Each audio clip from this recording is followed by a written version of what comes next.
Good evening, everybody. Welcome to Arts Space Books and Talks. Thank you for coming this evening. It's my great pleasure to introduce tonight John Savage and Matt Wolf, who are going to offer kind of an insight into a long-running collaboration that will result in the release of a feature-length film in 2013, hopefully around January, February 2013. This collaboration revolves around research and writing undertaken by John over the last 30 years.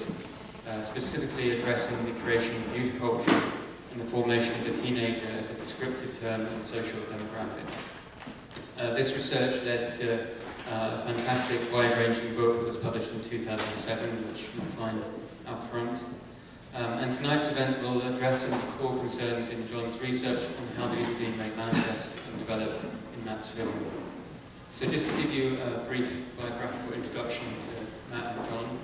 John Savage is a writer and broadcaster based in the UK. During the late 1970s, he published a punk fanzine titled London Outrage and wrote for the magazine Sounds, Melody Maker and The Face. His 1991 book, England's Dreaming, has been described as the definitive publication of punk music.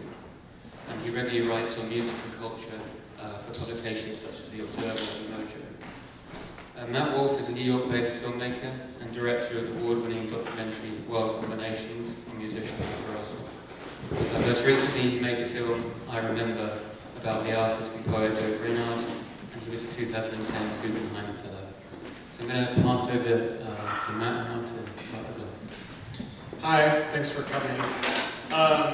So this is the first time that we're talking about, and out loud, the film that we've been working on for 4 years, and I thought I'd just give like a little introduction about how our collaboration began and what our process is for the project. So yeah, it started about 4 years ago, and I was kind of on the lookout for a new film. And the way I think is I often like look for a principal collaborator and take it from there. And I was a huge fan of John's book, England's Dreaming, which is kind of the book on punk. And a friend recommended Teenage to me, and I was totally captivated by it. And when I read it, I thought, wow, this could be 50 movies. But I felt compelled to try to find a way to make the totality of it into one film, and was totally intimidated by that premise. So those are the circumstances in which I approached John.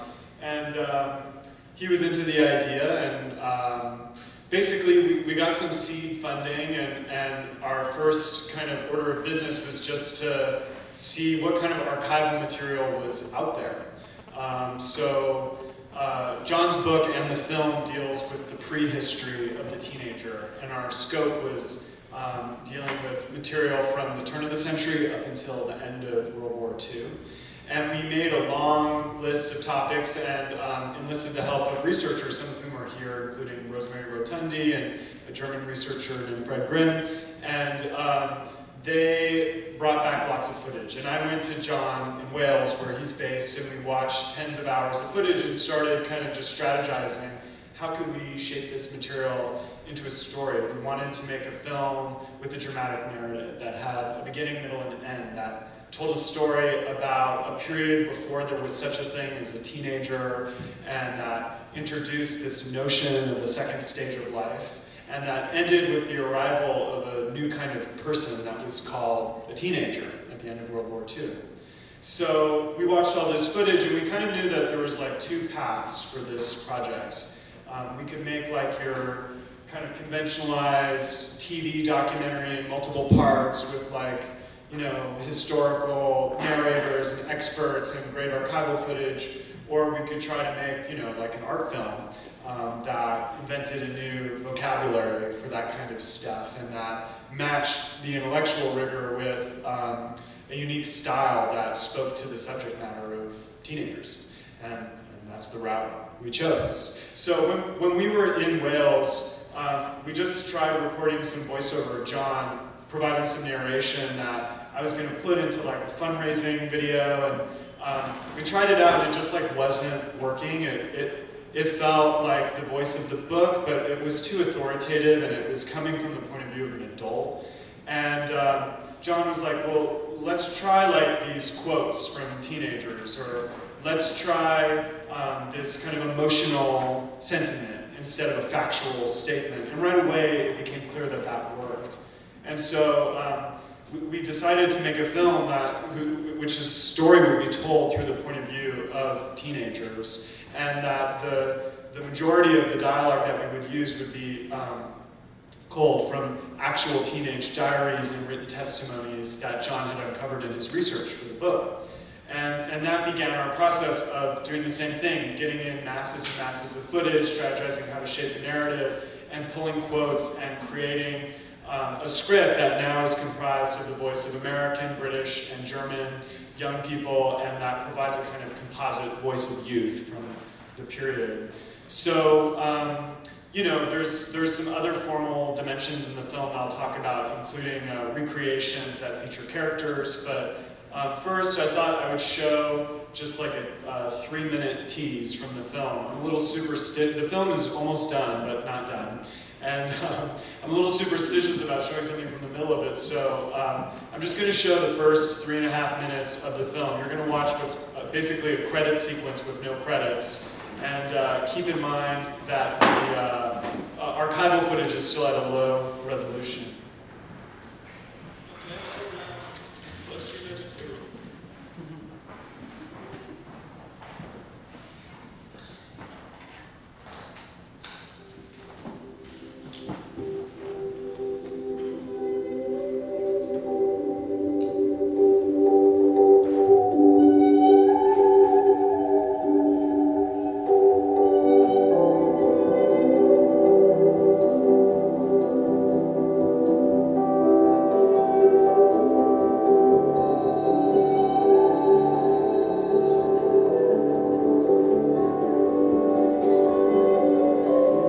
Ambition? Well, I want to do something that's going to be lastingly useful and leave some sort of mark behind me, not just a blank space.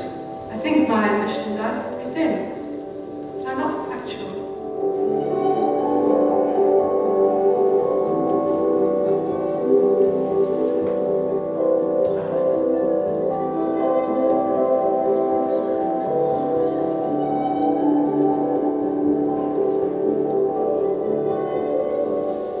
Experienced another generation, but I do feel we'll have something to say. We'll make a gigantic splash in the world to come. There's always a change going on. You never know what's going to happen next. You never know what new clothes you're going to have. You never know what the new records are going to be. My stack of records keeps getting larger.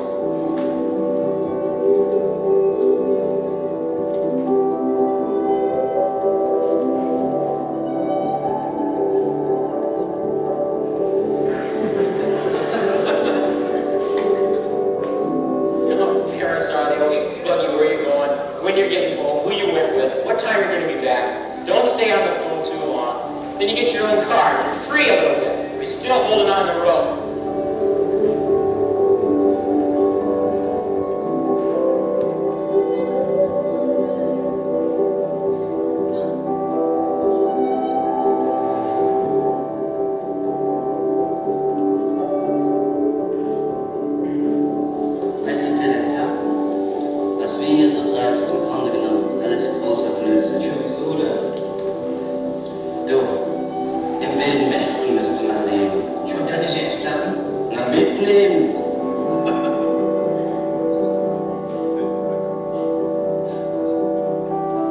This is a story that ends with a beginning. Habt ihr euch überhaupt jemals wirklich um mich gekümmert?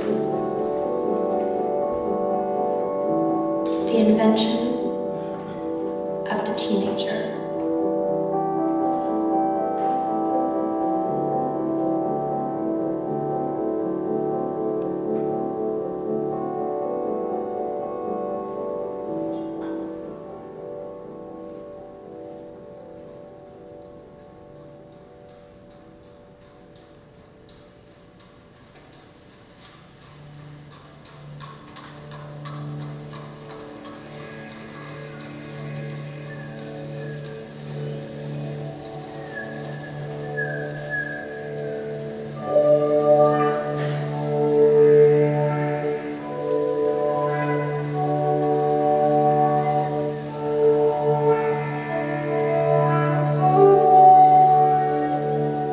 teenagers didn't always exist. First we were just children. That's how they thought of us. And then all of a sudden, we were supposed to be adults.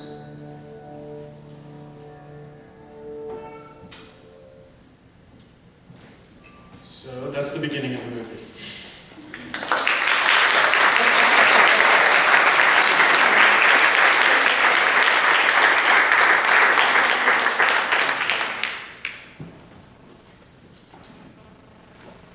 And now John can talk kind of about the history of the project and the ideas, and it goes way back. He'll take you there. Well, first off, can I just say I'm really, really happy about the film. I've actually been working on this topic for, a specific topic for 32 years, and finally Matt and Cindy Reach and Rosemary and the editor Joe have finally made the film I wanted to make in 1982.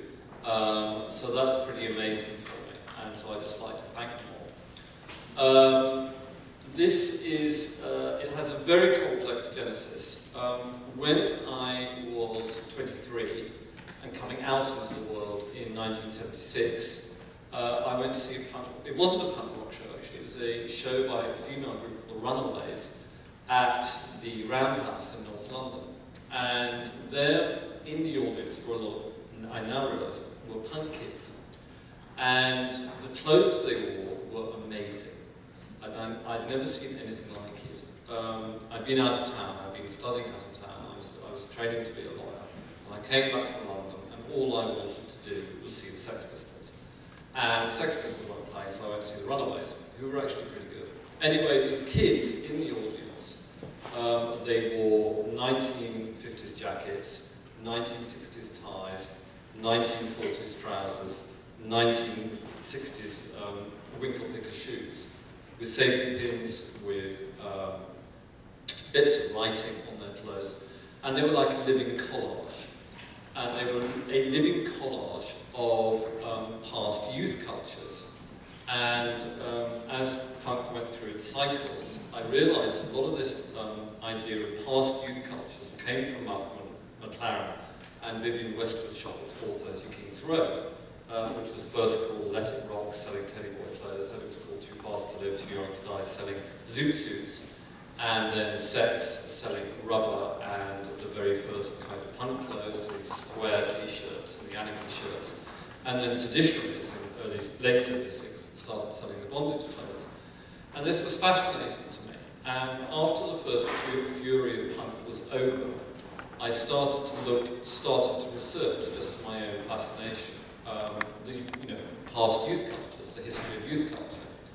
In 1980, I was commissioned by Granada Television, which is a major British TV company then, for whom I worked, to write a treatment about a documentary about the history of youth culture. And this eventually, after a couple of years, became a pilot program for a series of TV documentaries about British youth culture, starting in 1945 and going to the present day. And shortly we're going to show you an excerpt, I have to say much to my mortification, but you may enjoy, of the original 1982 pilot of Teenage, which was canned by the television company for all sorts of reasons, mainly because we annoyed them so much.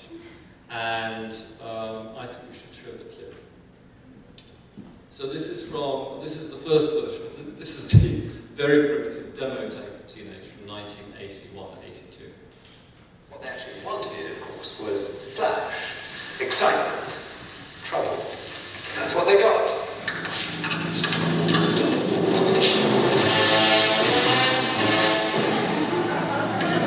This is what the original Teds looked like in 53 and 54.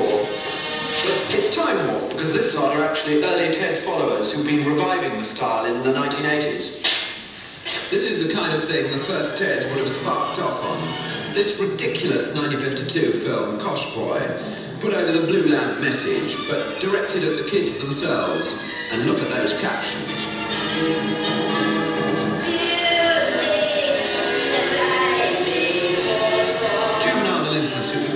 language then. It was hot to the newspapers because the thugs were getting younger and the violence was random. They had really nasty weapons like razors, chains, crotches. It was vicious.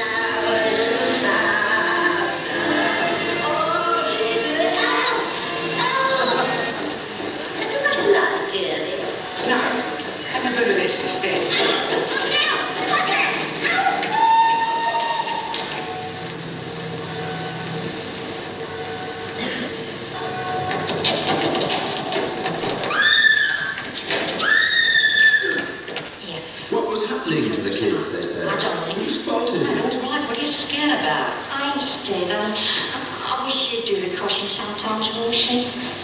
Now listen, I'll do the planning and you do the caution and we go 50-50. That's fair, isn't it? Some people said it was the parents' fault. No control. What's going on here? Have you been going out with Bob Stevens? Well, why should you keep out of this? Now look here, grand kid like you, talking like that to your own mother. Mother? If I saw a mother she is. Well, I'll tell you this, I'm not standing for it, see? You try and lay a finger on me, mister, and you'll get a slash across the kisser with this. Put that razor down.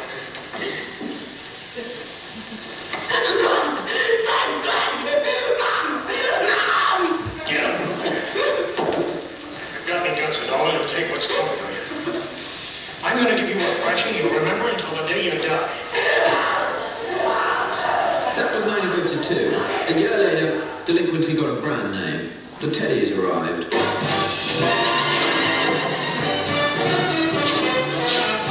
George Grimes was part of the first wave of Teddy boys. They came from round the Elephant in South London. Hello, George. What kind of trouble did the Teds get into? Well, I'll give you a few cuttings here which will outline the sort of things that were going on and the reaction of the establishment towards them. Now we've got a headline here from September 1953, the craze that leads to jail. And this was a remark by the chairman of Dartford Juvenile Court. And he said, "You have turned yourselves into that very undesirable, horrible type of youth of today, which likes to call itself Edwardian." There's another headline from September 1953. Jury in stabbed youth case hears of Edwardian suits, dance music and a dagger.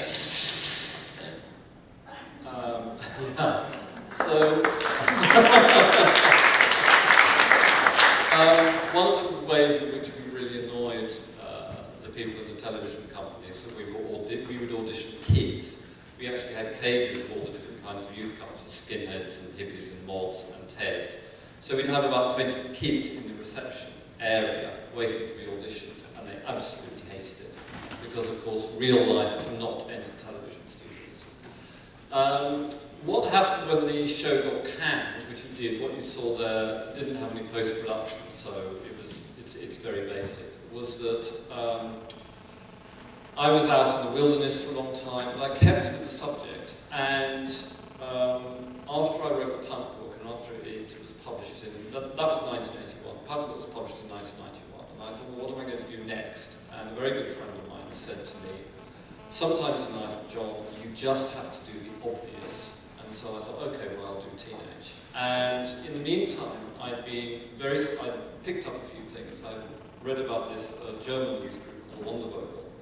And I'd also found a wonderful book, which we don't really talk about in the film, but was very important to me in the genesis of the book.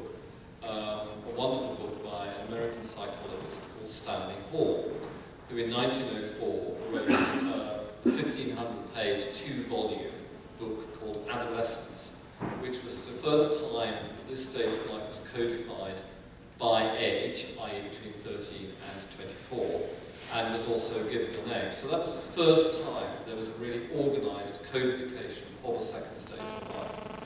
So I decided to pursue the narrative, start basically there, start a little bit before in fact, just as a run-out, start in the early 20th century. And I was originally going to write a book that carried on to the present day. And after 3 years of writing, I had written 150,000 words, and I got down to 1929. So I phoned up my editors and said, help. And after a certain amount of discussion, we agreed that I should end the book in 1945. for two principal reasons. Firstly, that the word teenager passed into general use in America in the winter of 44-45.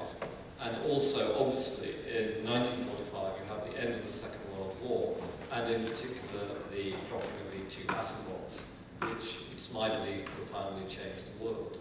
And certainly, as someone born in 1953, while the A bomb and H bomb tests were going on, I'm very much a child of the hydrogen bomb, and it really influenced my thinking when I was a teenager.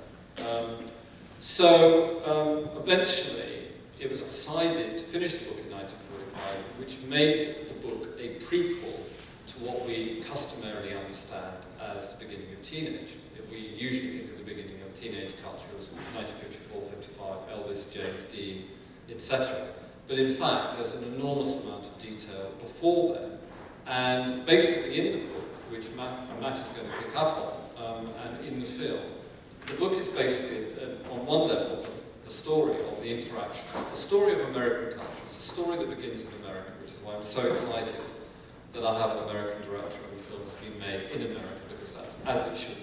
It's basically an American story about the American century. And as a lover of America, of course, it was a real privilege for me to actually study American history, which I did during this period.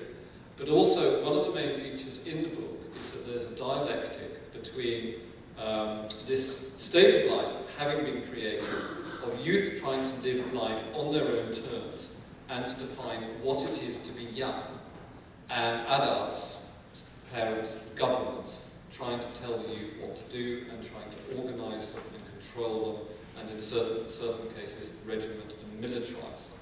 So in the first half of the 20th century, or from 1900 to 1945, you have this incredible struggle between the kids and adults and governments, and so there's a real dialectic in the book about that. And the end of the book is the institution of the idea of the teenager, which is consuming youth, and which gives youth a bit of autonomy, but still under parental control, and that being the vision of youth that sweeps the world in the New World Order after the end of the Second World War.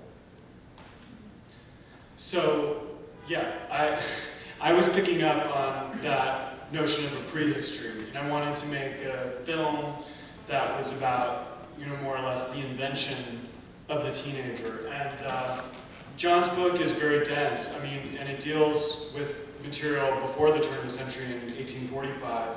And there was just inherent limitations. Like, I had to make the film be based on things that could be visually brought to life. Like, every story we tell in this film has a basis in actual archival footage. And in that sense, it immediately transformed what the book was. And we also set up a lot of rules, like I discussed, that the film would be told subjectively from the point of view of teenagers and their actual voices. And then another kind of device that we conceptualized that is a departure from the book is that the film is also driven by the stories of some characters. And you're seeing some images right now of some of those characters. So the film deals in a panoramic subject, and while the narration provides an emotional point of view, I wanted to kind of zoom into the experience of individuals. And we chose 4 characters who, in a kind of idiosyncratic way, provide a composite portrait of adolescence before the dawn of the teenager. So I'll tell you who those characters are, but I guess it's important to mention how I bring them to life. Something I'm interested in doing is mixing recreations with archival footage in a seamless and sometimes undetectable way. And so I worked quite a bit with the cinematographer to figure out how to use 16mm technology that's been outmoded and experimental film printing techniques and color correction techniques to create footage that looks like it was actually shot from the period. And kind of running with this idea of the teen diary and the teen subjective voice, I shot these recreations that tell the story of these 4 characters like period home movies or period newsreels. And these stories don't involve sync dialogue, they're not like dramatizations. you kind of will watch these scenes that will mix archival and recreations seamlessly. So the characters, the first character that you will meet in the film is named Brenda Dean Paul.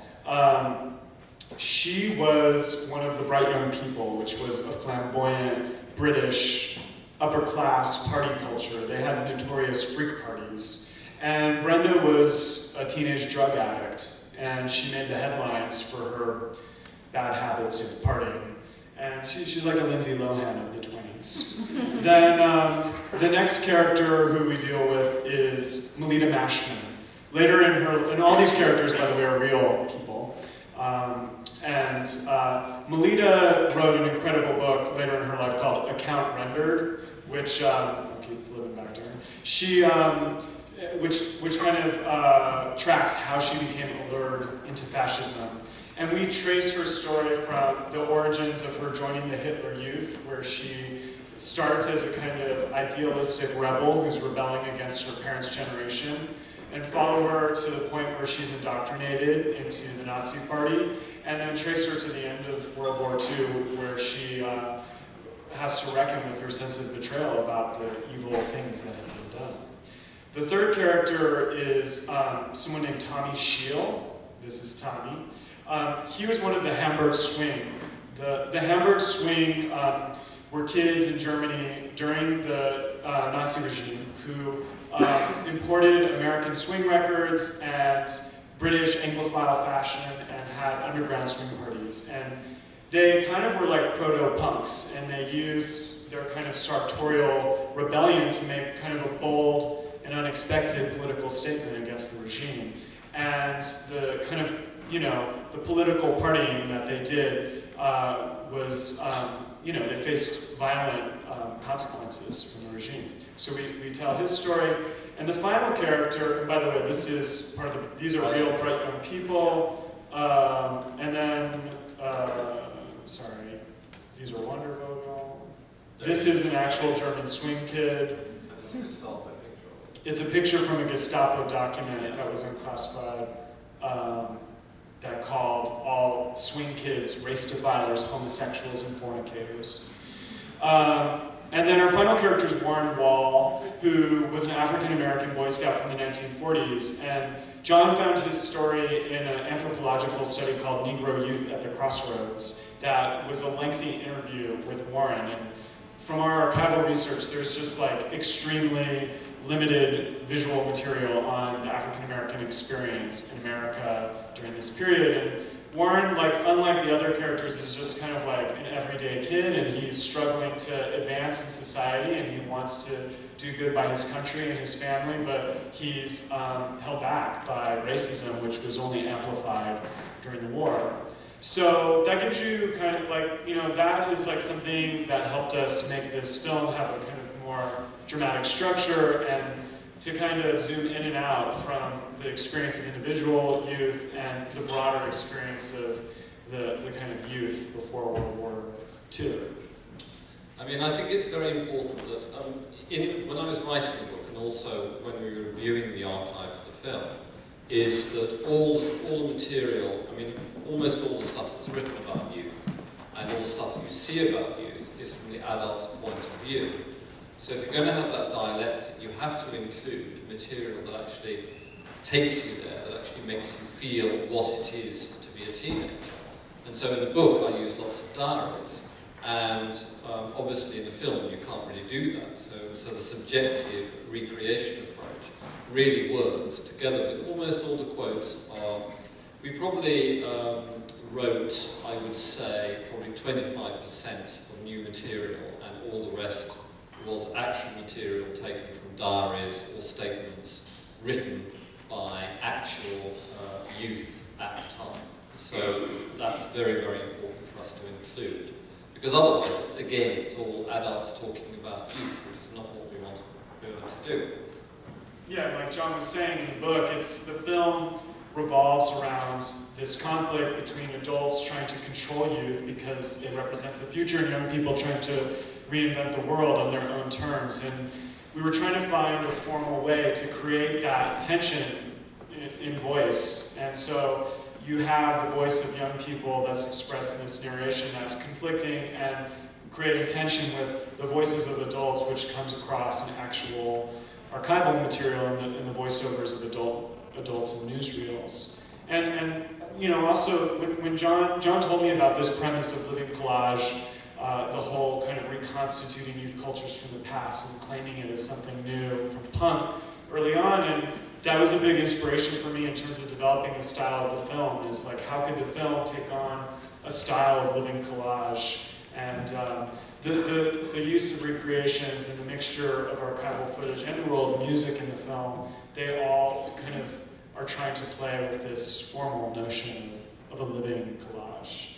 I mean, the actual storyline goes from the initial creation of the second stage of life in the early 20th century, and obviously passes through, goes through the institution of the Boy Scouts, which is one of the major youth movements, probably the major youth movement of the 20th century in the 1900s, and passes through the First World War in Europe. Also, America was involved.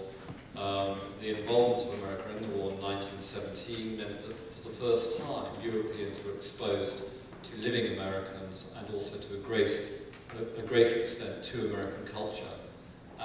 We go through the 20s, we go through Flappers, the Bright Young People, who were the English version of Flappers. They were upper class or upper middle class, because at that point in the UK, only they really had the money and the contacts to be publicised. Also, they were called the Bright Young People. And again, we were looking for stuff about self-definition of youth. Youth actually defining themselves as young. What did that mean when they did that? What were they trying to do? What were they trying to say? How did they define themselves as young as opposed to adults? And that was a very important stage. We obviously then passed through the crash, into the Depression. We have a little section about hobo youth, the Children's Army. We then go into governments trying to organise youth, whether it be the CCC or work camps in the UK, and obviously the Nazis. I'm afraid they do crop up in the film. We try to keep them down to a minimum because it's very easy to, to trip out on the Nazis because it's so compelling and so horrible. And then, as a counterbalance to this, at the end of the 30s, you have this wonderful thing happen in America, which is swing culture. Yeah, so I mean, swing is like the big subcultural phenomena that we deal with in the film, and it's in a way an analog for punk, or an analog for hip hop, or an analog for rave, or anything that continues to be like a mass music-driven youth culture. And it's interesting to trace how the jitterbug and swing culture in America travels to England and Germany with the German swing kids. And I think just, I won't walk you through all the rest of the content of the film, but it's really a story of the American cultural invasion.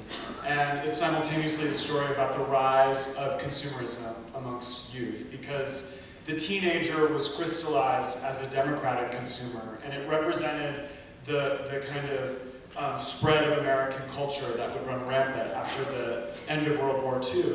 And so that, I think, is at the core of the story. But, I think...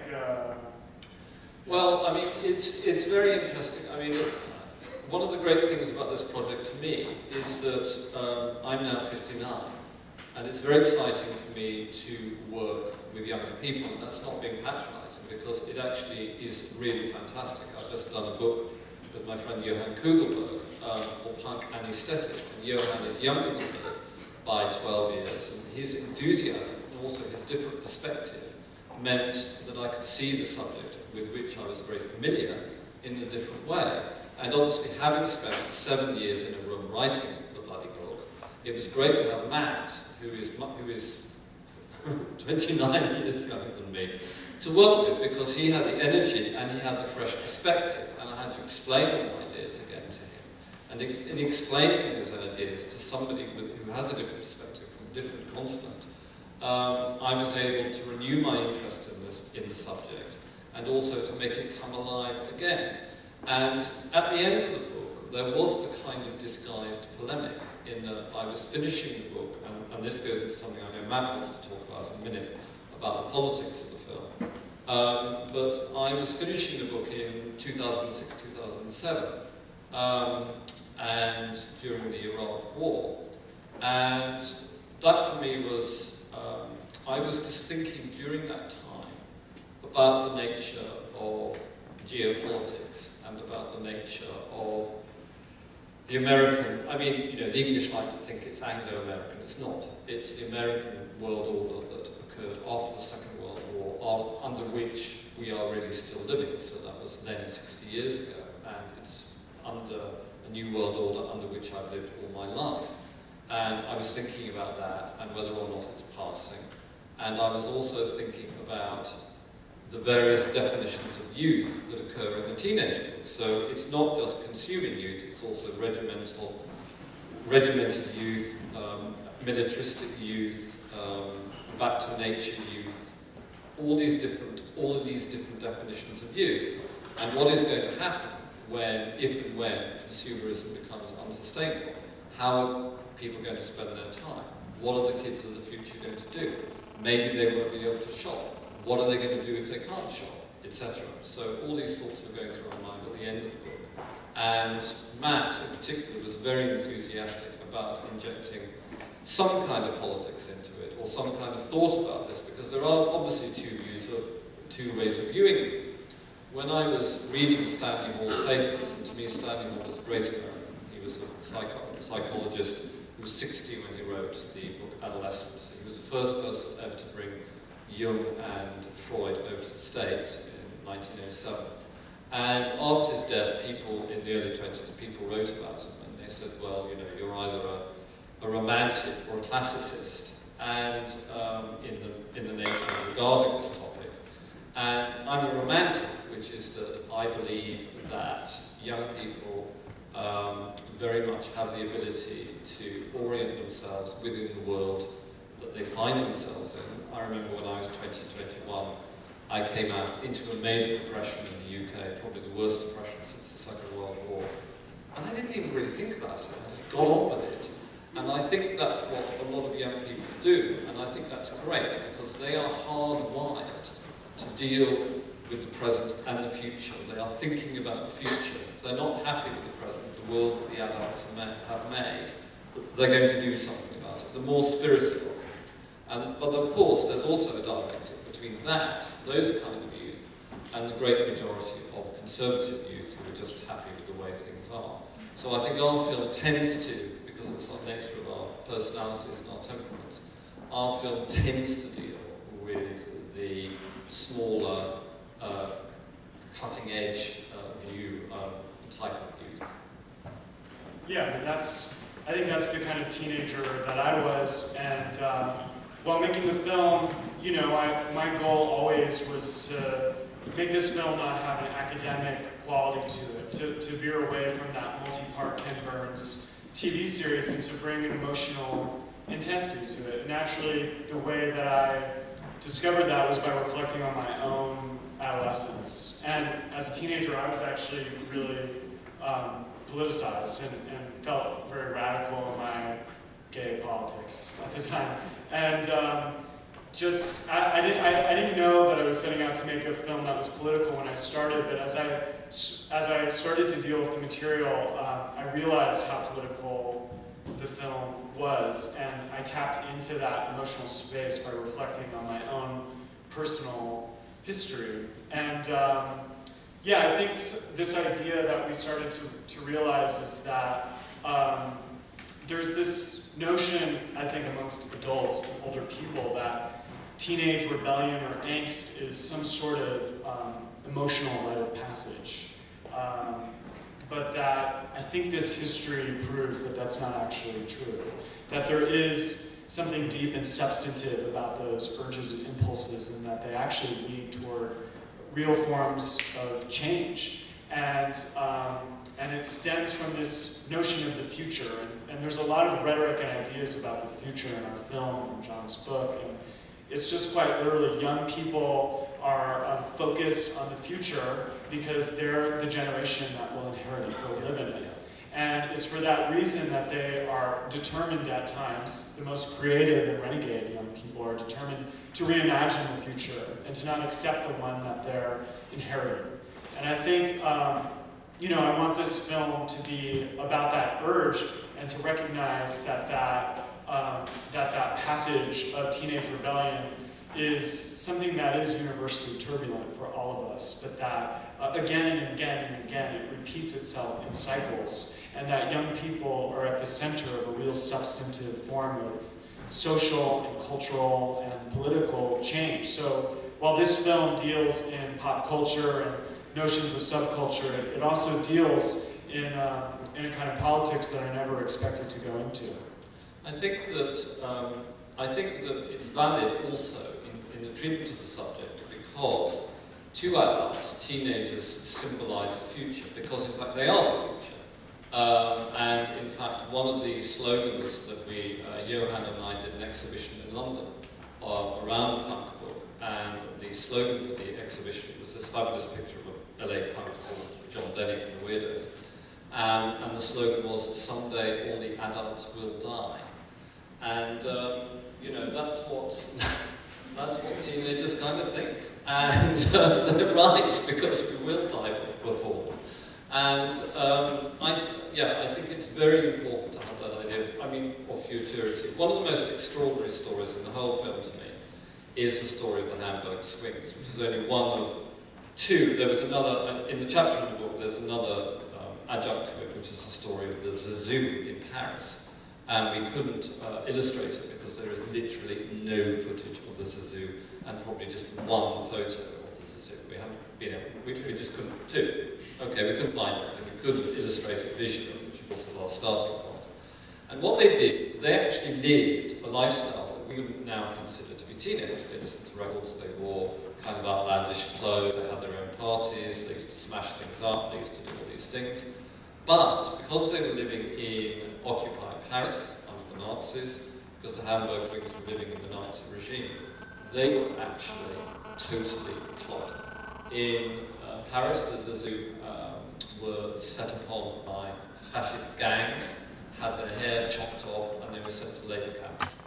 And they did the most extraordinary, the French Zazoo did the most extraordinary thing, which we did reference in the film. It's a bit ahistorical. If you don't notice, we won't. When the Jews were forced to wear this yellow star in Paris in August 1942, the Zazoo in Paris made their own yellow star, and in the middle it said, swing. The Hamburg Swings had a similar fate. You saw that Gestapo photo. Well, they were put under surveillance by the Gestapo, they were eventually busted, they were beaten in custody, and a lot of them were sent either to youth concentration camps or to the Eastern Front, where, as effeminate cowards, quote unquote, they faced certain death. So there you have an example of futurity in extremis. They were living a life that would become commonplace within 10 years.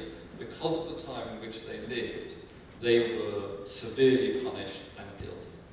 Yeah, the stakes are beyond high during the period we focus on in the film, between World War I and World War II. But I think the power of the film, I hope, will be how resonant so much of this material is in the now.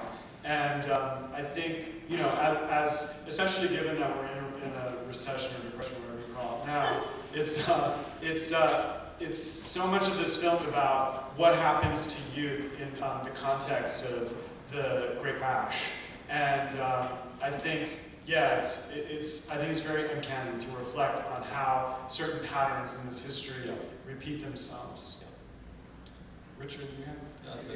We're going to bring Richard up from our maybe we can also open up to questions. Other people have questions, but I have a question to start off with, which is really about this process of archival research, and maybe it speaks to both the process of producing the film and John's original research. And it seems that the book and the way you're talking about the film is this aspect of being very character-driven. it's not it's not necessarily about general histories, it's about quite specific histories. And I wonder, in essence, what the process was when doing your research originally as to what you were looking for. I was looking for good stories. Yeah, I was looking for good stories. Because, in a way, the book is a disguised novel, and I wanted really good stories that I could hook the ideas into. Because it's a story that, in the end, you're writing about what you're enthused about. And if you're enthused about it, then you transmit your enthusiasm to the reader. And I was looking for stories that dramatised what I thought was going on at the time, and highlighted what I thought was going on at the time. So that was very much. And also, it's like anything, you know, you study ancient text. When I was at university, I studied ancient Latin and Greek. And, you know, half the time you'd be yawning your head off. And then suddenly there'd be these 3 or 4 lines. And it was as though somebody was speaking in your ear right now. And so whenever I was looking, I read hundreds of books. And I was looking for that moment whereby somebody's speaking in your ear, or somebody's speaking to you down the telephone, or somebody's just texted you. It feels that immediate. And you can find that in any book, you know, provided it's well written and has some kind of truth within it. And also, something that John and I started using between us is, does it pass the teen test? And, you know, it's tempting in a film this big in scope to include too much stuff. It's just, you have to be ruthless in terms of how you narrow the scope of it, or it's just too much. And so, you know, there would be a lot of stuff, and I'd be like, doesn't pass the teen test. And when we look at footage, oh, that doesn't pass the teen test. My editor would be like, that doesn't pass the teen test. So I think that was another strategy, and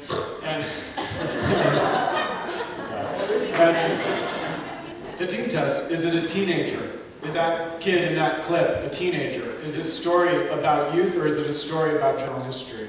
And I think, you know, it was a process of ruthless narrowing. So it's like, yeah, we chose America, England, and Germany for our storylines. Those were the places where the most intense transformations were happening in the experience of youth around the world before World War II. And then after World War II, it becomes a global youth culture. American culture starts everywhere. And then from this focus of regions, you have these storylines. And are these storylines about youth? Are youth at the center of these stories? And that I think was how we narrowed the scope. Yeah. And also, you know, dealing with the 1920s in particular, there's just a lot of stock footage, a lot of stuff that people have seen. And, you know, as our researchers could attest, you'll find the same footage from the same vendors over and over and over again. And it's kind of like, when you see something that is shot by a real person, a home movie, an amateur film, or the camera brushes of some newsreel reporter who is out in the field shooting film, there's something that is magical about that.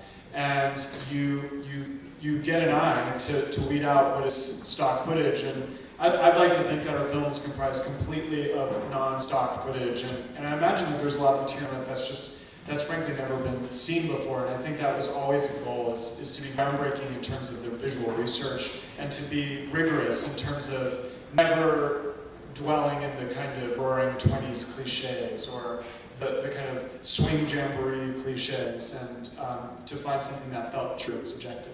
Well, there is one, my favourite bit of footage in the whole film is, there was an event called the Chicago Swing Jamboree, which was attended by 20,000 people, 200,000 people, and it was integrated. It was an integrated event. The footage is just totally sensational. I wanted to have 5 minutes of it, and Matt said no. But it is this insane, wild footage, and in the middle of it is an African-American guy in a bowler hat pogoing in 1930. It's incredible. But the teen test is very important, because in the early draft of the book, I wrote a whole beautiful chapter about the 1893 Columbia World's Exposition. And my editor chopped this beautiful little chapter. I'd spent a month researching it and reading all the books, and I was obsessed by it. And I'm still obsessed by the 1893 Expo. And it was cut down to 2 pages because it didn't pass the teen test. The teen test is this about youth? Is this by youth? Is it about the self-definition of youth? Is it about the definition of youth as imposed by adults, governments, legislators, etc.? So that was the basic thing, and that helped us to narrow the whole thing down, which is very important, because in the end, the script must have gone through about 50 to 20 revisions, and every time it was narrowing down, boiling down, is this what's essential? And actually, in the end, I'm really happy with it, because we've got something that's very tight, and it also has a beautiful rhythm, and it's also visually very stimulating. And I'm also I'm an archive film nut, and I watch all these kind of programs, and I would say 90% of the archive in the film is pretty much unseen. I was always going on to Matt, so I've seen this 100 times, we can't do this. And except in a couple of cases, Matt would say, okay, fine, we'll choose something different or something that hasn't been seen. And also, I would make the point that all this stuff was there. You know, we had hours and hours and hours of youth-related footage that nobody's ever seen because nobody ever looked. It's incredible. Or a lot of these stories have been told in just completely different contexts. So bringing them into this particular universe of youth culture, it's a new context, and they resonate in a different way. Yeah, I mean, I think this kind of syncs a little bit with what you were talking about, that it's political in some sense, is that it seems you were talking about a kind of counter-construct of the teenage, it's not about a familiar notion of the teenage and it's consumerist as a consumerist construct. It's about revealing hidden stories, history from below, as it were, that provides a different position in relation to those kind of notion of self-definition, I suppose. Yeah, I mean, the characters we chose are esoteric figures. I mean, there were times where we tried to slip in Anne Frank, because if you reread Anne Frank's diaries in the context of the themes of our films, it's just insanely powerful and beautiful. But people know the story of Anne Frank, and it didn't sit well with viewers when they saw rough cuts of the film. And we have kind of rescued these very marginal figures from history, and Brenda Dean Paul is a marginal figure, and I think she's an important person. Yeah. Well, she wrote a fabulous autobiography, which is hideously rare, called My First Life. And it's an extraordinary book, and it is actually also an insider account of the bright young people. I mean, I'm very ambiguous about this in general, because, of course, as I was born in the early 50s, I'm slap bang in the middle of the consumer ideal of youth. I was a teenager, I turned 13 in 1966, so I saw the whole of 60s pop and youth culture happen. And it was the most extraordinary thing for me, and it still inspires me even today, even though it's long gone and a lot of the baby boom stories have become cliche. But cliches are only, cliches work because sometimes they're true, and they become boring because people are lazy. And if you're a proper historian, you can always look and find stuff that nobody knows about. And it will be true even if you took a story through from the 1950s to the present day. I could find out stuff about Elvis. We could do a thing about Elvis that will be really interesting, because Elvis is endlessly fascinating. And also he's one of those figures that you can just you can see him, differently in each decade. As time goes on, and re-envision Elvis because he's such a quality character. I just had a formal question in a way, but in terms of you were talking about this merging of archival footage with kind of newly shot footage, but not wanting there to be any distinction, like creating a seamless transition. And that seems like it's, in a way, slightly contentious that you're smuggling in untruth in a certain way, that it's, you're smuggling in fiction alongside, real documentary footage. So, I mean, do you see that very particularly in that sense that you're trying to blur the boundary between fiction?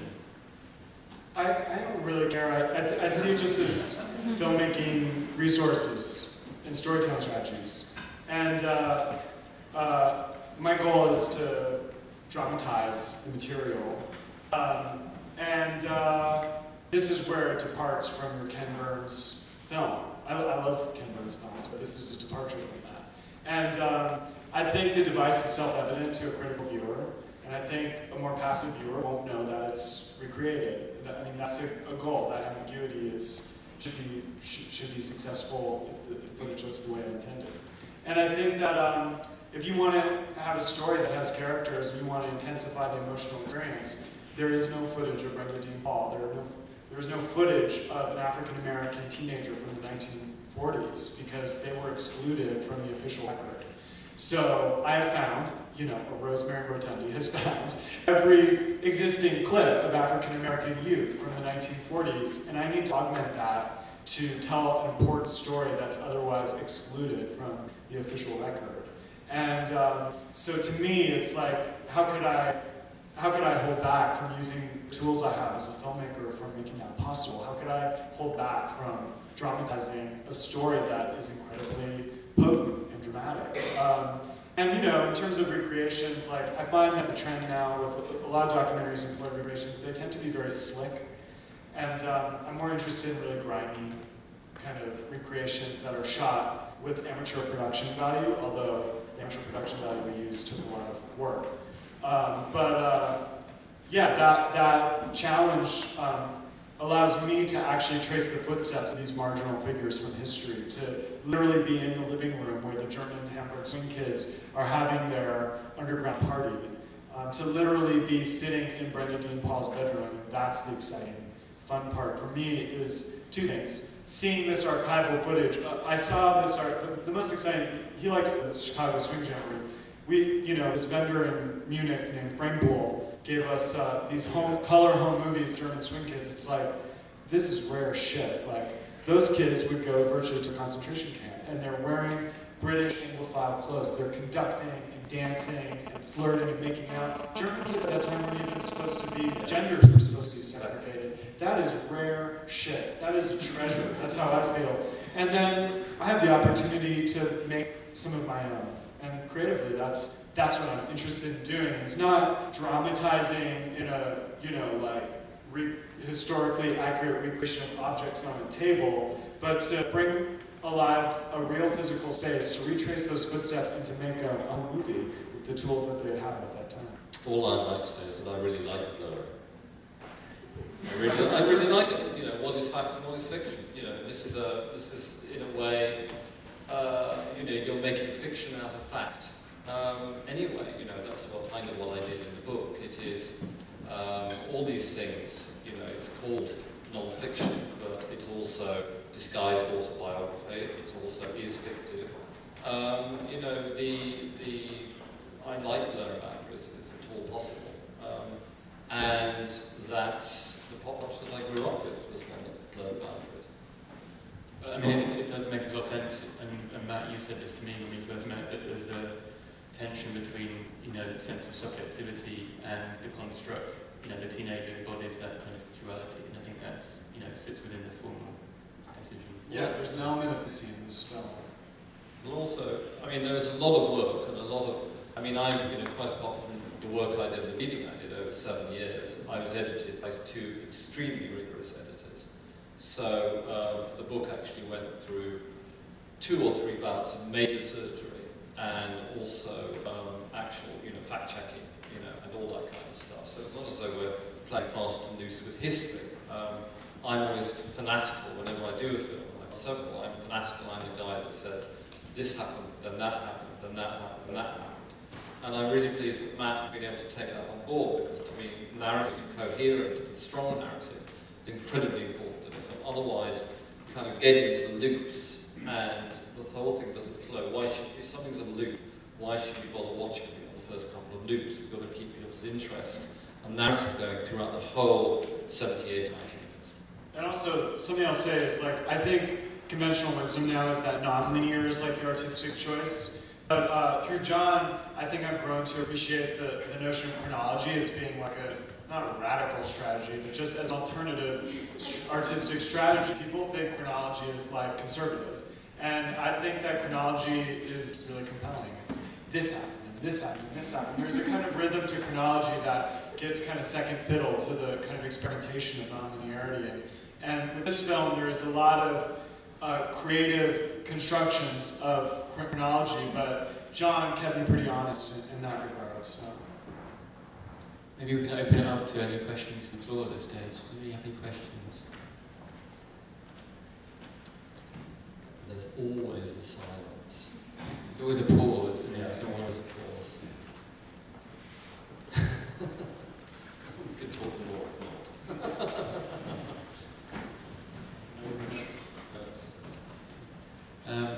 Well, have you got any questions? I do, but I don't know whether to go into this because it's kind of like pushing the pushing things. Well, I don't know. I mean, this is a kind of thing more about maybe this kind of political angle again. Is this how you might have found, John, in your research and also the research with Jones, this kind of question of the ability to have a sense of self-definition, to define oneself and one's youth, if you like, and how that relates to class, in essence, and how class structures are developed or developed pre-1940. But it's all incredibly complicated. As I said, bright young people, I had a big thing about bright young people because they were upper middle class, upper class, they were super posh, and I thought, do I or do I not? And I thought, hang on, they're called the right young people, and they were living, in a way, a kind of lifestyle that we would now call teenage. In some ways, they're very postmodern. They read about themselves, they play stories about themselves in the press, they conduct hoaxes. And so I put them in the book, and then I had to counteract that a little bit by saying that in fact, and you're also dealing with what's on the record, what wasn't on the record, and certainly in teens and the 1920s and the 1930s, no, actually, sorry, the teens and the 1920s, there wasn't a lot of documentation of working class lives, and there was a lot of documentation of kind of middle class life and upper middle class life. So obviously you can't away the bright young people with an account of how consumer culture started to make inroads into working class culture in the UK. There's a wonderful book by a man called Robert Roberts called The Classic Slum that is just one of the best books I've ever read on this topic. And so you have to have a sense of class, but also I found, I mean, it's very difficult, and in the end it's just very subjective. In the end, you're trying to write a history, but you also have your own interests, you also have your own temperament, you also have what turns you on and what doesn't turn you on. And so each history, I mean, there are very few histories that I would actually say are totally objective. If you're totally honest about the way that you're coming across things, then the reader can read in what they want and they can tune out what they want. So I was very satisfied in Teenage Book and in the film that we've kept the balance between class and between youth, and youth was a powerful dissolver of class ideals, because the whole point, I mean, one very interesting thing, you can see a picture on the screen about this group called the Subdebs, and they were fascinating, and of course the word comes from debutante. And subdeb was the word used in the US after 1941 to describe the emergent youth culture. So you're seeing something that's passing from an elite idea, something that's written about in Harper's Magazine, into something that's hitting the high schools. And so high school girls are now living how debutantes and upper class girls lived a decade before. They're starting to have the same self-definition, the same pride, the same consumerism, the same kind of group mentality. So in a way, teenage becomes a democratization of modes previously available to the upper and the upper middle classes. And you very much see that in the word subdebs, which is the precursor to the term teenage. Maybe something that just connects. Oh, hang on, there's a question. Hello.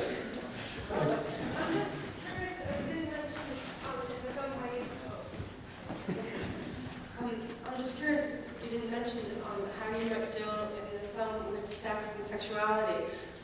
You talk about how you deal with the dialectic from the teenage point of view themselves versus establishment. So, I mean, I'm just wondering, like, is it in terms of like medical establishment or religious establishment, or do you talk an awful lot about sexuality in the film? Yeah, we deal with like the rise of female sexuality during the war through the lens of juvenile delinquency. And there was a youth kind of term called victory girls, about girls who would have sex with off-duty servicemen. And they kind of were lumped together with juvenile delinquents, but it's really about how young people are becoming more independent in the war. And it leads up to, it leads up to this birth of the teenager. And there's also kind of queer sexuality that's pretty visible in bright young people as well. So, and then, yeah, Warren Wall, the African-American Boy Scout, talks about losing his virginity. So it's kind of embedded within the fabric of all these different adolescent experiences. But the way the official record had it was as delinquency, which is a theme that doesn't go away. As you saw in the post-war clip from John's TV show, there's rhetoric of juvenile delinquency does not end after World War II. It keeps coming and going and over and over and over again. Well, it's very interesting. When I was researching the book, I went back into the early, I in fact started researching the book and carrying it through from the Industrial Revolution, the French Revolution, and the American Revolution. So it was all in that last third of the 18th century. And the first real point that I can say that the teenagers, the second stage of life between childhood and adulthood was defined was in terms of criminology. In other words, there were already kids hanging on loitering around the big cities, causing violence, becoming visible, becoming a problem. And this is the first sign we have of a separate stage of life with different values, and they are seen as a problem. So the first real discipline to identify youth as the second stage of life was criminology, and the word juvenile delinquent actually dates back to 1820, and already by 1850 you are having an international dialogue between Europe and America and the UK about this figure called the juvenile delinquent. So it's very interesting to see the disciplines that actually get involved with the definition of youth. Obviously, after criminology, you have psychology, and around the same time, a little bit later, you have sociology. Stanley Hall, who wrote the book about adolescence, was in fact a genetic psychologist, which is obviously a form of psychology that fell into rather disuse in the middle of the 20th century. And then you have sociology in the later 20s, and particularly the Chicago school that starts to deal with youth. So it's very interesting to see the academic or professional, and also, of course, legal definitions of youth. One of the earliest definitions of youth as a separate stage of life was the juvenile court in the US, which was instituted in Chicago in about 1899. So it's very interesting to see the way the disciplines that adults use to conceptualize and frame these definitions of youth. And in final answer to your question, I totally with Matt, we suffused sex throughout the film. And I sometimes wonder whether we didn't put enough in, but then it wasn't necessarily our prime focus. We had to be very disciplined about this. Now, the experience you have, with this film, are you in any way tend to do film to up to teenagers today who are facing, different world and different future and different challenges? Personally, no. But I've been doing this blog in collaboration with a bunch of people for several years. The blog deals with more contemporary post-war youth culture and youth phenomena. And that's been a satisfying thing because it helps me connect the themes to the present, which is an important discourse, I think, to come out of film. Is just really tracing what are youth phenomena, youth culture phenomena happening immediately. But also, the internet is just like a treasure trove of ephemera of previous youth cultures, and it's been fun to reflect on that stuff. But it's my opinion that after the war, youth culture proliferates in such an intense way, it's just not realistic to tell a kind of definitive story. And I feel like the story we're telling, this prehistory, can't have that definitive quality because it's at this nascent stage. But, after the war, I feel like you're just going to be doing a kind of cursory survey, and it's impossible to keep up with all the representational gaps of a global youth culture, and you end at an arbitrary stopping point that way. So the goal of the film really is to unravel these patterns that will never end, and that are the foundation of the way that we deal with and think about youth and tap into the experiences that we all have as teenagers. So I hope that the prehistory is the model that lets us actually think about the present.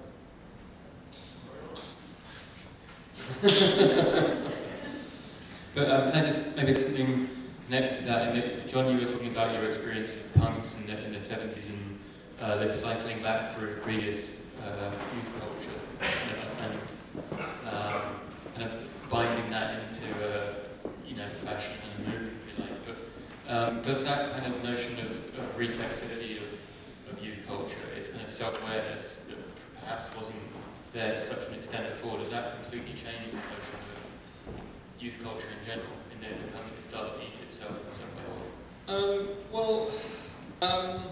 I don't know really. I think that, punk didn't eat itself. Punk used the past and projected it into the future. So, and was kind of science fiction. It put all the past together in a very kind of science fiction way. And people tend to think, people have a very limited definition of punk. Punk was infinitely complicated and paradoxical.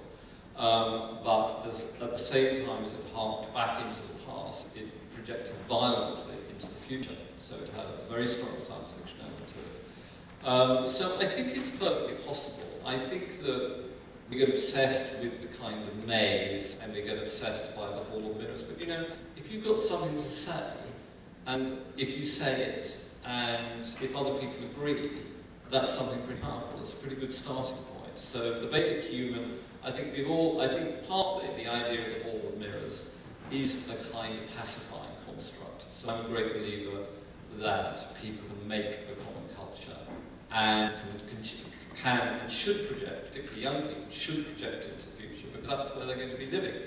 And it's a very strange feature of our time. But a lot of people are actually scared and don't want to talk about the future. But bring it on, that's what I'm interested in. I'm always interested in what's coming next.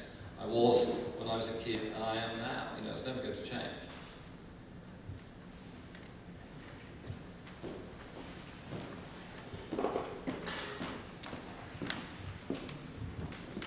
Thanks. I was just wondering, with all these smaller subcultures and delinquency groups, for me, in a way, I don't know as much about them as much as I do know about something like punk or something like this. But to me, punk in a way is a more revolutionary form than just kind of like a reactionary delinquency type of form. Because again, it's also because I don't know so much about like suits and these types of things. But for me, it's still like a reactionary capitalist system, and they're still kind of inside the same system. Whereas like punk, it's kind of nihilistic type of ideas, kind of outside of that, and it's like it's a little bit maybe more revolutionary.